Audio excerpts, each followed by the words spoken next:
واضحة، ولهذا الأخ بمشاوي قدم الملاحظات حول المناقشة. لا عفوا، كاين عندي شوية تغيير في البرنامج، لأنه الأخ مسيلي جاء الآن وحابين نعطيه الكلمة، لأنه أيضا المناقشة دارت حول البريزوبوزون، حول البديل، حول طريقة العمل اللي كنا نعملوا بها إلى آخره. فنعطيه الكلمة للأخ مسيلي، وإذا كان عندنا وقت من بعد نزيدوا نفتحوا المناقشة.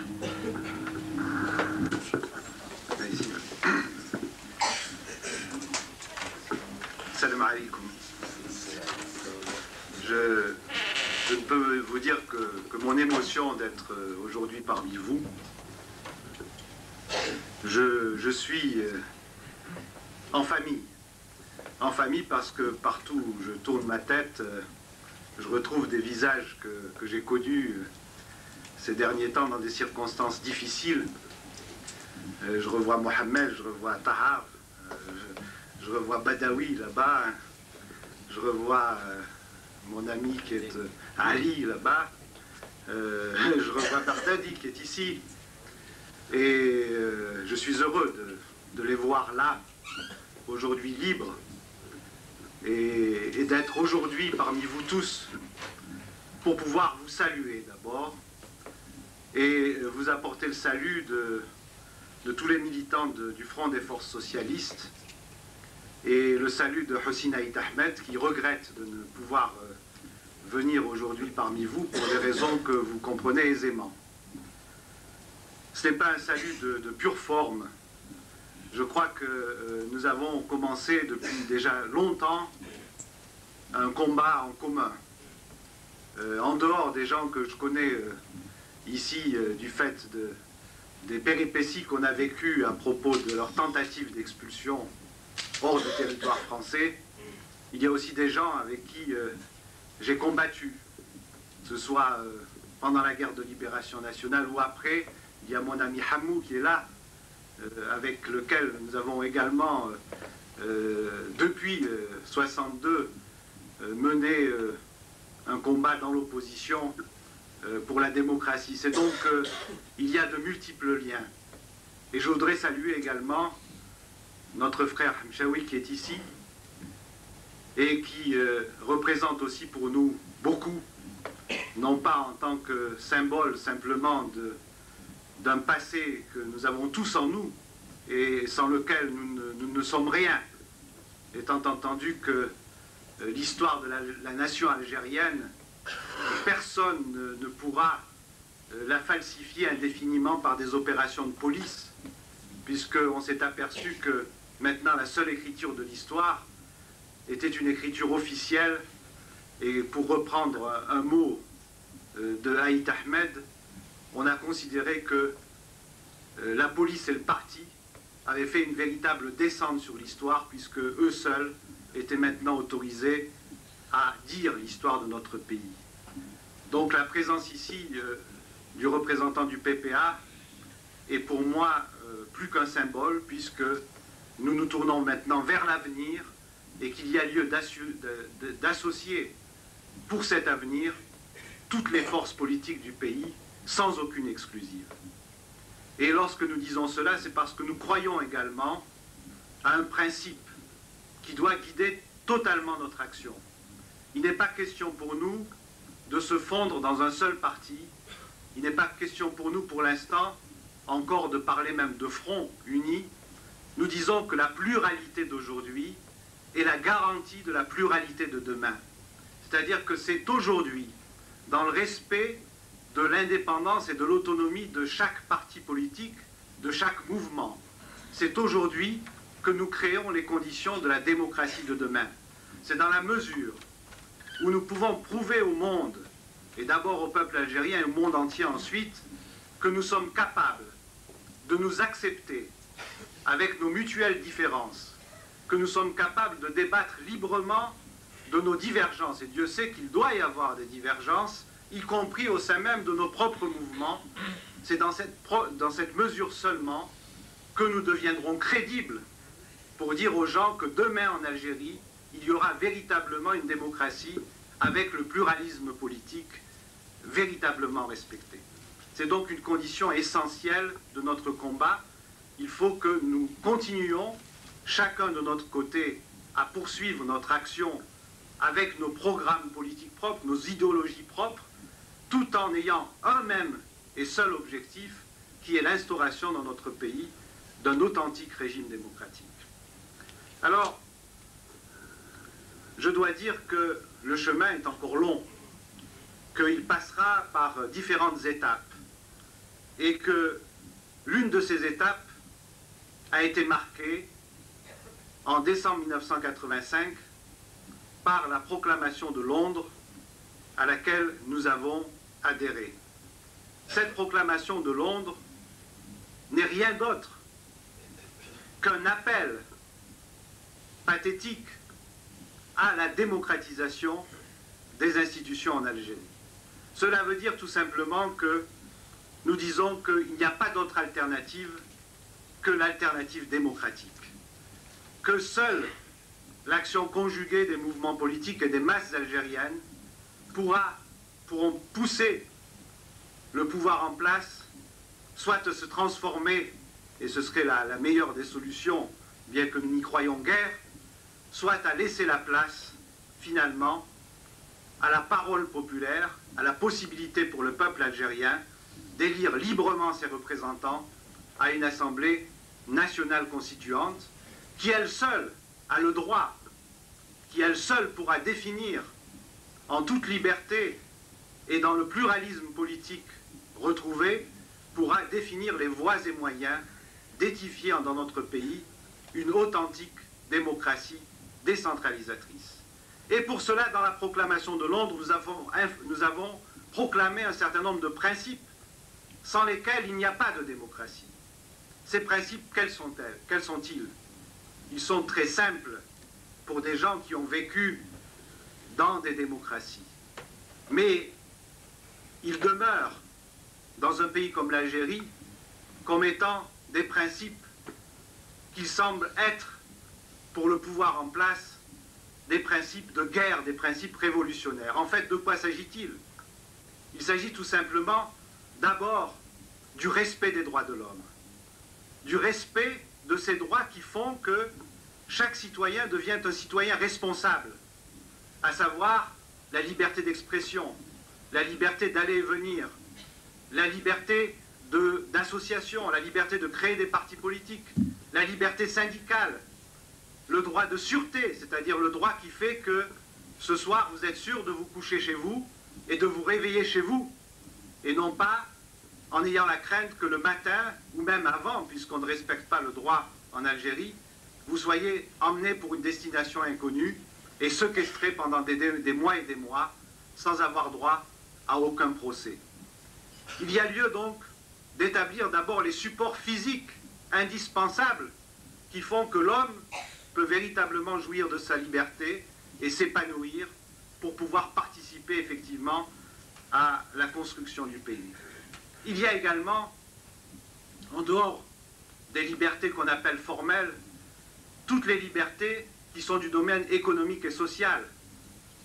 Aujourd'hui, plus que jamais, se posent pour les Algériens les problèmes vitaux, qui sont les problèmes d'assurer pour chaque ménagère la possibilité de nourrir sa famille. Il y a les problèmes inhérents au logement, le droit au logement, tous les droits sociaux relatifs à la vie dans la cité. Tous ces droits-là sont aussi importants que les droits civils et politiques. Et nous affirmons que tous ces droits-là sont absolument inséparables. Et puis d'autre part, il y a également l'aspect des libertés publiques, à savoir que dans un pays démocratique, eh bien, il faut avoir la possibilité de pouvoir former des partis politiques, il faut avoir la possibilité pour les syndicats de s'organiser librement, et non pas, comme c'est le cas pour l'instant de l'UGTA sous la coupe du parti unique, la possibilité pour toutes les associations de pouvoir fleurir, alors qu'aujourd'hui, les dirigeants de l'association pour la mémoire des martyrs de la Révolution, eh bien les dirigeants de cette association sont en prison, dans les lieux mêmes souvent que leurs pères ont connus au temps du colonialisme. Voilà tout simplement ce que nous avons affirmé à Londres. Nous n'avons pas fait une déclaration de guerre. Au contraire, nous avons affirmé que nous voulions, pour notre pays, la paix civile dans un climat démocratique.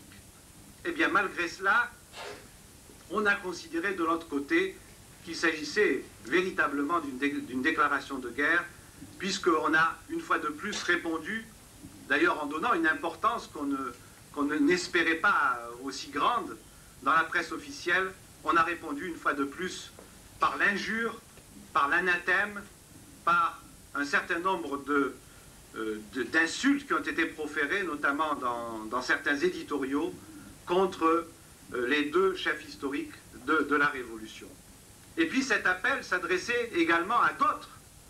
Il ne s'agissait pas du tout de faire l'union uniquement de deux personnes ou de deux partis politiques.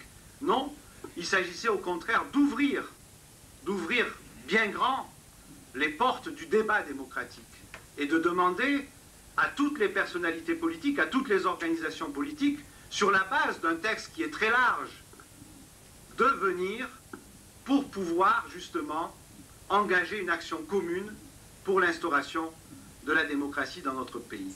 Il y a eu, au niveau populaire et au niveau d'un certain nombre de personnalités, des réactions positives par rapport à cette proclamation de Londres. Mais, de notre côté, nous n'avons pas attendu que des personnalités politiques ou des mouvements politiques se manifestent. Nous avons mené, dès le lendemain de la proclamation de Londres, un certain nombre d'actions communes et nous avons participé à des meetings que nous avons organisés en commun.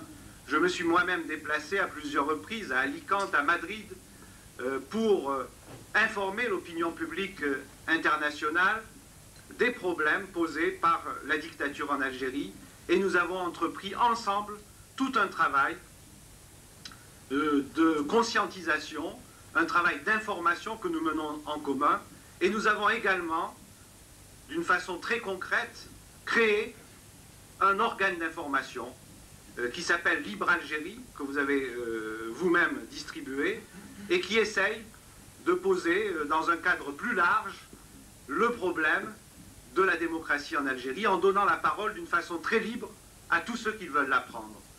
Et je crois que l'existence même de ce journal, malgré toutes les difficultés qui entourent à chaque fois sa parution, parce qu'il est difficile malheureusement, dans un climat total de démission, il faut bien le dire, au niveau de notre société et notamment au niveau de nos intellectuels, qui une fois de plus ne répondent pas aux obligations qui devraient être les leurs dans une situation aussi catastrophique que celle que vit l'Algérie, et bien dans ce climat de démission, nous faisons ce que nous pouvons pour assurer tout de même la périodicité de cette parution. Et je crois que cette parution a été très très bien accueillie dans tous les milieux de l'immigration, et y compris au pays, quand nous avons réussi à la faire passer. Ce sont des exemples donc de combats communs que nous menons ensemble, sans qu'aucun problème d'ailleurs n'ait pu naître entre nous depuis la proclamation de Londres. Il y a des actions telles que celles que j'ai menées. Je les menais non pas simplement à titre personnel en tant qu'avocat, mais je les menais également en tant que militant de l'opposition lorsqu'il a fallu défendre la liberté menacée de 14 d'entre vous. Certains de ceux qui sont ici, je pense, voulaient que je m'exprime aussi par rapport à cette affaire. Que s'est-il passé? Je crois que je vais révéler des choses que vous connaissez déjà. Il y a la raison d'État.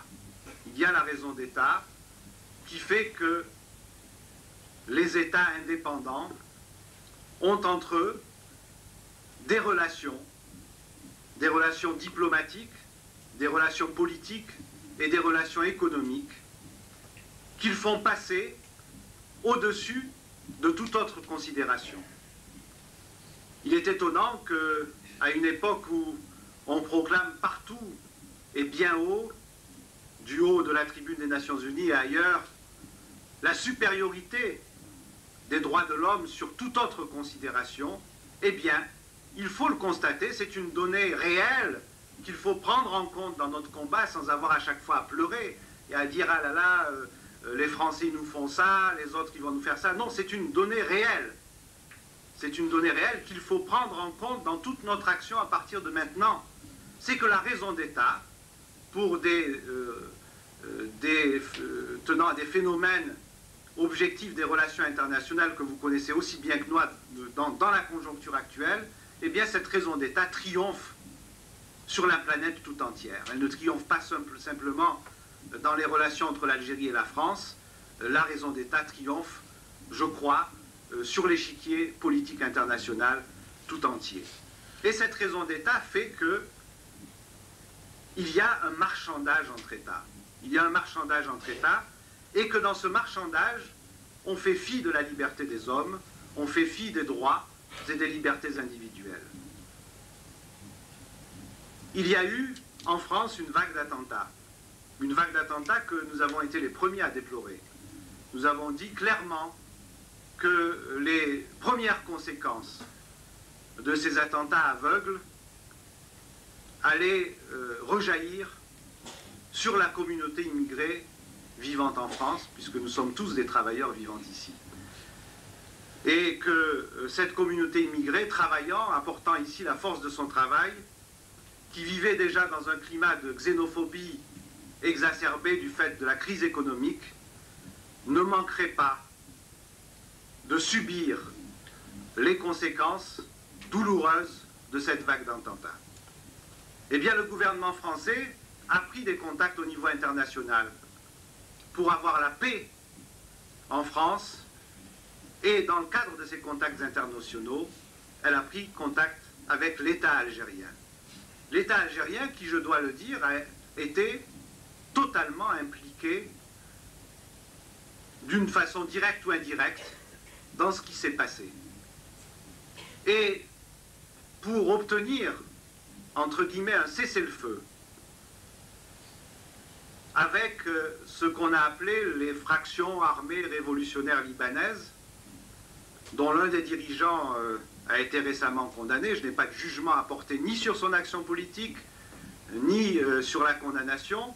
Ce n'est pas mon affaire, chacun est libre de défendre ses idées comme il l'entend. Je ne sais pas s'il est coupable, innocent, ce n'est pas mon problème.